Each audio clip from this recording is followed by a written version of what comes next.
আর তাদের জন্য আমি কঠিন শাস্তির ব্যবস্থা করেছি।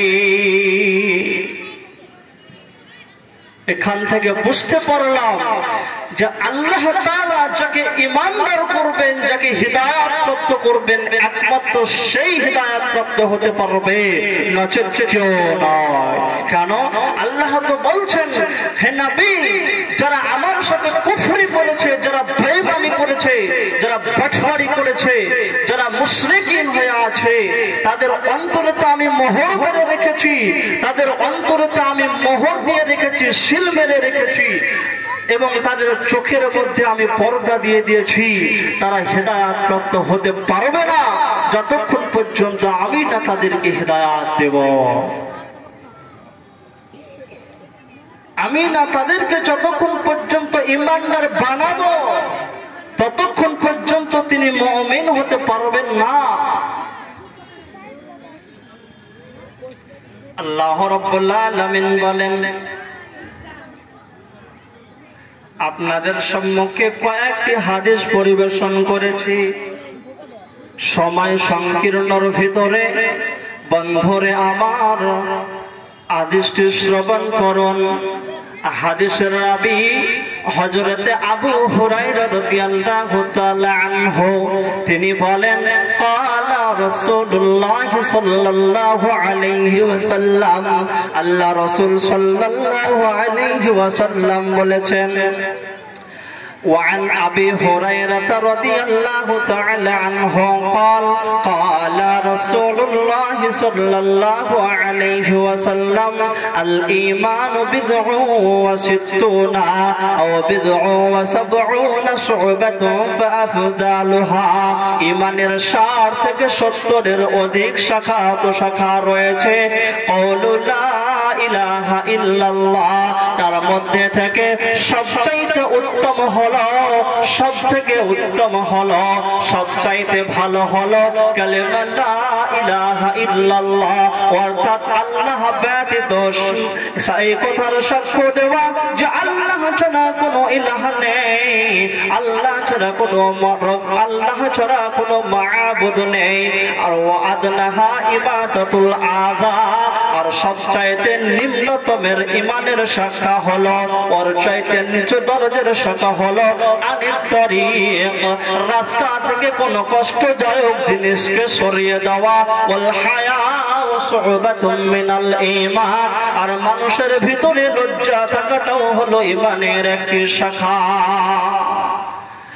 হ্যাঁ বন্ধুগণ, এই হাদিসের মধ্যে আমরা বুঝতে পারলাম আল্লাহ রাসূল সাল্লাল্লাহু আলাইহি ওয়াসাল্লাম আমাদেরকে জানাতে চাইলেন, আমাদেরকে বুঝিয়ে দিলেন।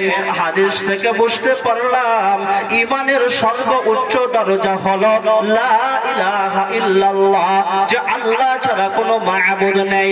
আজকে মুসলিম জাতির সমাজের মধ্যে, আজকে মুসলিম জাতির ভিতরে এমন কিছু মানুষ রয়েছে যারা পীর পূজারি করে, যারা পীরদেরকে আল্লাহ বলে স্বীকার করে। অতএব বন্ধুরে, আল্লাহ রাব্বুল আলামিন বলছেন, আল্লাহর নবী এই হাদিসের মধ্যে বললেন, আফজালু, সবচাইতে আফজাল হলো, উত্তম হলো এটা যে লা ইলাহা ইল্লাল্লাহ, এই কথার সাক্ষ্য দেওয়া। আর নিচে দরজার ঈমান হলো রাস্তা থেকে কোনো কষ্টদায়ক বস্তুকে সরিয়ে দেওয়া। বন্ধুরে আমার, রাস্তায় চলাফেরা করছেন, রাস্তার মাঝে যদি ইট পড়ে আছে আপনি সেটাকে সরিয়ে দিন, রাস্তায় কোনো কাঁটা পড়ে আছে সেটাকে আপনি সরিয়ে দিন। মনের ভিতরে দ্বিধা নেবেন না যে আমি কেন রাস্তা পরিষ্কার করব। বন্ধুরে, এটা ঈমানের একটি শাখা, এটা ঈমানের একটি অঙ্গ। মনের ভিতরে অহংকার নিয়ে, গর্ব নিয়ে রাস্তার মাঝে যে সমস্ত জিনিসগুলো পড়ে আছে ওইটিকে সরাবো না বলে চলে যাবেন না, হেঁটে পড়ে চলে যাবেন না। কেন? আল্লাহ রাসূল হাদিসের মধ্যে বলছেন, ও আদনাহা ইবাদাতুল আযা আনিত তারিক, ঈমানের নিচু দরজার ঈমান হলো রাস্তা থেকে কোনো কষ্টদায়ক বস্তুকে সরিয়ে দেওয়া। অতএব বন্ধুরে, আপনাকে আমাকে রাস্তায় যদি কোনো জিনিস পড়ে থাকে, আপনাকে আমাকে এই রাস্তা থেকে কষ্টদায়ক জিনিস জিনিসটাকে সরিয়ে দিতে হবে, হটিয়ে দিতে হবে। ওয়াল হায়াউ শুবাতুম মিনাল ঈমান, আর লজ্জা হলো ঈমানের একটি শাখা প্রশাখা। তাহলে এই হাদিসের মধ্যে বুঝতে পারলাম আপনার শরীরের ভিতরে, আপনার অন্তরের ভিতরে লজ্জা থাকতে হবে। লজ্জা থাকাটাও একটি ঈমানের অঙ্গ, লজ্জা থাকাটাও একটি ঈমানের শাখা, লজ্জা থাকাটাও একটি ঈমানের শাখা। জি, তাহলে এই হাদিস থেকে আমরা বুঝতে পারলাম যে আমাদের ভিতরে এই সমস্ত গুণগুলি থাকতে হবে। যদি আমাদের ভিতরে এই গুণগুলি না থাকে তাহলে আমরা মুমিন হতে পারবো না, প্রকৃতপক্ষে ঈমানদার হতে পারবো না। আজকে বর্তমান সমাজে আমাদের উপরে নির্যাতন, অত্যাচার, কারণ আমাদের ভিতরে ঈমানের দুর্বলতা রয়েছে।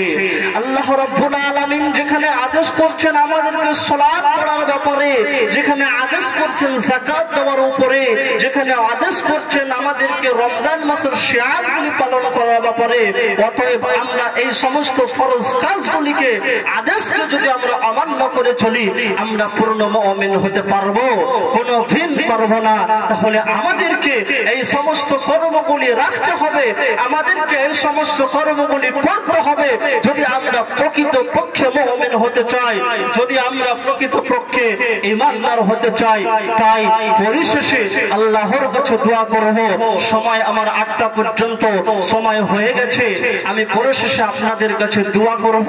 হে আল্লাহ, আল্লাহর কাছে দোয়া করি, আয় রব্বুল আলামিন, যারা আমরা এখনো তোমাকে চিনতে পারিনি, যারা এখনো অজান্তে জেনে শুনে এখনো তোমাকে ভুলে আছি, আল্লাহ তোমার পথের পথিক আমাদেরকে বানায় দাও। বলুন আল্লাহুম্মা আমিন। পরিশেষে আমি আমার শ্রদ্ধাভাজন সভাপতির কাছে আবদার, আমার বলার মাধ্যমে বা হাদিস ও কোরআনের ইবারতের মাধ্যমে যদি কোনো ভুল ত্রুটি হয়ে থাকে আমার সেটাকে সংশোধন করিয়ে দেওয়ার চেষ্টা করবেন। আমি সেটা ইনশাআল্লাহ সংশোধন করব। ও আপনাদের কাছে আমার আবেদন ও নিবেদন, একজন ছোট্ট ছেলে হিসাবে আমার জন্য দোয়া করবেন যেন আমি আপনাদের সামনে এইরকম ভাবে আমি যেন হাদিস ও কোরআনের দাওয়াত পৌঁছাতে পারি, বা আল্লাহ যেন আমাকে সঠিক পথের পথিক বানায় রাখে। এই বলে আজকের মতো বিদায় নিলাম।